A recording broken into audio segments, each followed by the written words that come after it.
गौर से देखिए, इसका नाम स्वीटी है। ये किसी की बेटी थी, आज किसी की बहू है, किसी की बीवी है। लेकिन यहाँ ये क्यों बैठी है? सवाल ये है कि ये बेटियों को इस तरह से एक डीएसपी के ऑफिस क्यों आना पड़ता है, थाने तक क्यों आना पड़ता है, प्रताड़ना क्यों बर्दाश्त करना पड़ता है। जी हाँ, ये है स्वीटी और ये 7 महीने के बच्चे के साथ कहाँ रहेगी इसके लिए घूम रही है। जबकि इसके साथ शादी की गई, ससुराल में रखा गया और फिर चालाकी से लड़का कमाने के नाम से इसे इसके बहन के यहाँ रखकर निकल गया और इसके परिवार ने समझा कि हम अब फ्री हो गए हैं। और जब फिर इसने देखा कि इसका पति फ़ोन नहीं उठा रहा है और वो फिर यहाँ रहने आई है, तो 4 दिनों से भटक रही है, कोई सहारा देने वाला इसके ससुराल में नहीं।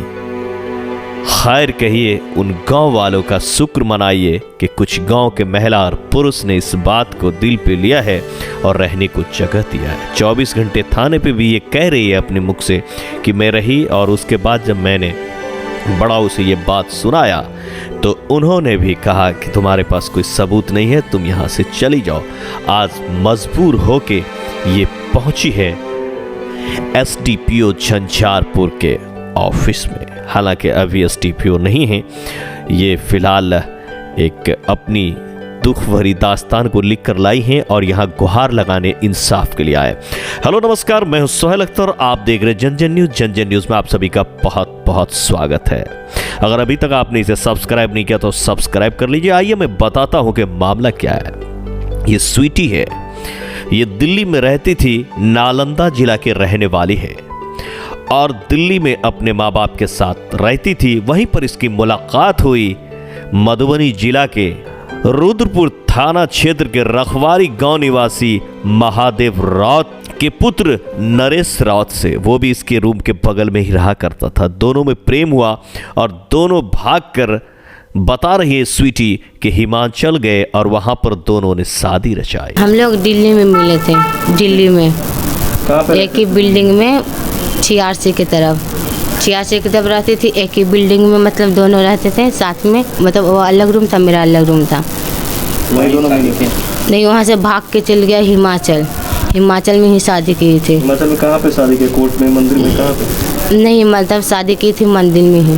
कोर्ट में नहीं करा? कोर्ट में नहीं की थी। कोर्ट में कह रही थी करने, चलो करने, तो बोलता था मैं तो शादी कर लिया, अब क्या शादी मुझसे करोगे। पेपर वगैरह कुछ बनाया था या फिर फोटो वगैरह है आपके शादी के दिन? नहीं, साथ की फेटू है। क्या नाम है आपका? गलती ये किया, हालांकि दोनों ही बालिग हैं, उसके बावजूद मंदिर में शादी किया। इसने मिस्टेक ये जरूर किया कि कोर्ट में शादी नहीं किया, लेकिन उसके बाद फिर दोनों रहने लगे। और ये जैसा बता रही हैं, कुछ दिन रहने के बाद उसने कहा कि मेरी माँ मर गई है और धोखा देकर वो घर आना चाहता था और इसे उसके बहन के यहाँ आसनसोल में छोड़ दिया पटना से जाने को। 1 साल पहले शादी हुई थी हिमाचल में लेके 1 साल पहले शादी हुई थी। वहाँ पे रह रहे थे, रहते रहते मतलब फिर बोलना कि मेरा माँ ख़त्म हो गया, डेट हो गया, मुझे जाना पड़ेगा गाँव। तो गाँव आई, पटना तक बोला फिर तुम दीदी यहाँ चले जाओ, मैं घर जा रहा हूँ, मेरा माँ मर गया है।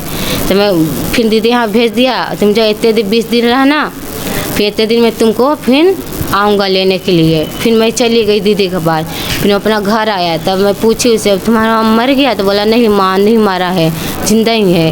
तो बोला 20 दिन के बाद आऊँगा, तुम वहीं पर रहना। फिर बात कर रहा था, फिर बात करते करते मोबाइल बंद कर दिया फिर से। तो मैं सोचा अब फ़ोन तो नहीं कर रहा है। तो फिर मैं इसका वहाँ से गाड़ी बैठी आसनसोल से, तो फिर रखवारी पहुँची। तो रखवारी में आई तो सब गांव में, मतलब घर में गई तो उसके गाँव घर वाला भगाने लगा, कौन है, मेरा बेटा यहाँ पर नहीं है, वो तो चला गया। फिर उसके बाद वो अचानक वहाँ से अपने ससुराल आ धमकी, और जब ससुराल आया तो उसे वहाँ नहीं घुसने दिया जा रहा था। लेकिन फिर उस लड़के ने कहा कि इसे रहने दो, ये हमारी पत्नी है। फिर पूरे गांव वाले बता रहे हैं और गांव भी मानते हैं और इसकी फैमिली भी मानती है कि यहाँ 6 महीने तक ये रही है। रहने के बाद फिर यहाँ से तो मैं रह रही आई, तो बेटा गया था उधर, फिर उधर से आया बेटा, तो मुझे देखा तो बोला नहीं, उसे अंदर जाने दो, ढुकने दो। तो अंदर ढुका लिया, सबके समाज के सामने ढुका लिया।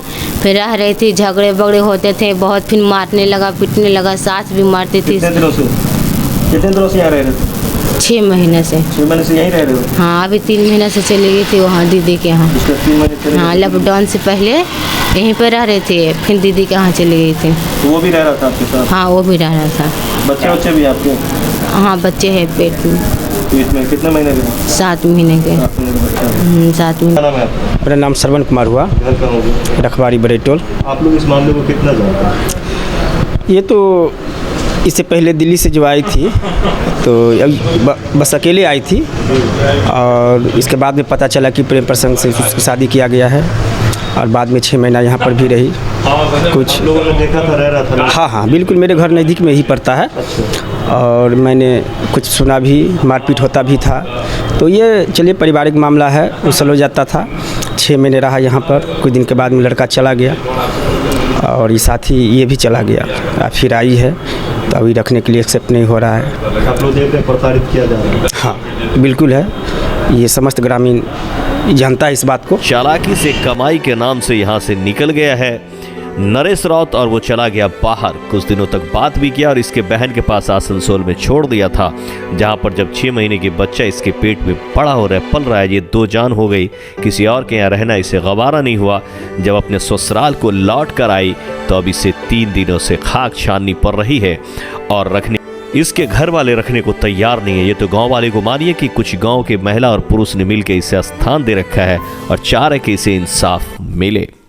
आप समाज में क्या चाह रहे हैं? हम समाज में यही चाहते हैं इसका भी कुछ स्थान मिले, और जो वाजिब चीज़ है वहाँ तक पहुँचे इस बात को। क्या रह रही है यहाँ? अभी ये समाज ही कुछ लोग हैं, हम लोग हैं, उनका व्यवस्था अभी कर रखे हैं, और जब तक ये मामला ये सुलझ नहीं जाए तब तक ये हम ही लोग के पास में है, अभी ये सुरक्षित है। अभी ये डीएसपी आशीष आनंद तक पहुंची है, उम्मीद है कि इसे इंसाफ जरूर मिलेगी। ये वहाँ थाना पे गई तो कोई साथ नहीं दिया, बोला तुम्हारे पास कोई प्रूफ नहीं है, तुम यहाँ से भागो, नहीं तो डंडे भी लगवाऊंगा। तो मैं वहाँ से सीधे आ गई, सीधे रखवारी आ गई, कोई चौक पे रखवा दिया। कहना मैं गई, मतलब सास मेरी रख नहीं रहा है, मारता है झाड़ू से, मतलब घर में ढुकने नहीं दूंगा। तो इसलिए मैं पुलिस थाने गई, थाने पे भी गई तो 24 घंटा मैं थाने पे रही। बोला सुबह तुमसे पूछताछ किया जाएगा। तो सुबह में बताई मैं इस बातें साहब को, तो बोला तुम्हें अभी कोई एक्शन नहीं लूँगा क्योंकि तुम्हारे पास कोई सबूत नहीं है, अभी तुम यहाँ से जाओ, नहीं तो डंडे भी लगवाऊँगा। तो मैं वहाँ से चली आई, फिर चौक पे, रखवारी चौक पे। पति से बात नहीं होता, पति दिल्ली में है, दिल्ली में है, बाकी बात उचित कुछ नहीं करा। माँ बाप से बात करता है, मुझसे बात नहीं होती है। कब हुआ था ये मामला, कैसे क्या हुआ था आपके साथ? मतलब मैं यहाँ पे इसके घर पे रह रही थी, और मुझे सिखा बुझा के मुझे भेज दिया गया दीदी के यहाँ कि तुम जाओ वहाँ पे, मैं वहाँ पे जाऊँगी दिल्ली, तो 2 महीना रहूँगी, सब भोज सामान इकट्ठा कर लूँगी, तब फिर तुमको मैं लेने के लिए आऊँगी। तब मैं वहाँ पे दीदी के पास चली गई, फिर टाइम देखा कि इतने दिन हो गया, फिर और टाइम देख लिया तो मेरे पूरा हो गया टाइम ख़त्म। मैं सोची अब फ़ोन तो नहीं करेगा, तो फिर वहाँ से मैं ट्रेन धरी, फिर सीधे रखवारी आ गई। रखवारी आने के बाद फिर मैं आई तो अंदर गई ढुकने के लिए, तो अंदर ढुकने नहीं दे, बोले जाओ यहाँ से, मेरा बेटा नहीं है, मेरा बेटा फ़ोन तो नहीं करता है। आखिरकार इन बेटियों का क्या गलती है, कब मिलेगा इनको इंसाफ? स्वीटी जैसी बहुत सारी बेटियां हैं जिनके साथ आज ऐसा हो रहा है। आज में ये बेटियों के साथ कब तक चलता रहेगा? तो क्या स्वीटी को इंसाफ मिलेगा? अगर हाँ तो जल्दी मिलनी चाहिए, और अगर ना तो क्यों नहीं मिलनी चाहिए?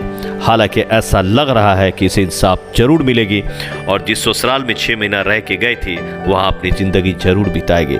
लेकिन क्या कुछ होता है इसमें, ये भी हम आपको रूबरू कराते रहेंगे। आखिरकार देखते हैं कि इसमें होता क्या है। अब सोहेल को दा इजाज़त। अगर अभी तक आपने सब्सक्राइब नहीं किया तो इसे सब्सक्राइब कर लें। इंसाफ दिलाने के लिए आप भी कमेंट में लिखें कि क्या होना चाहिए। नमस्कार।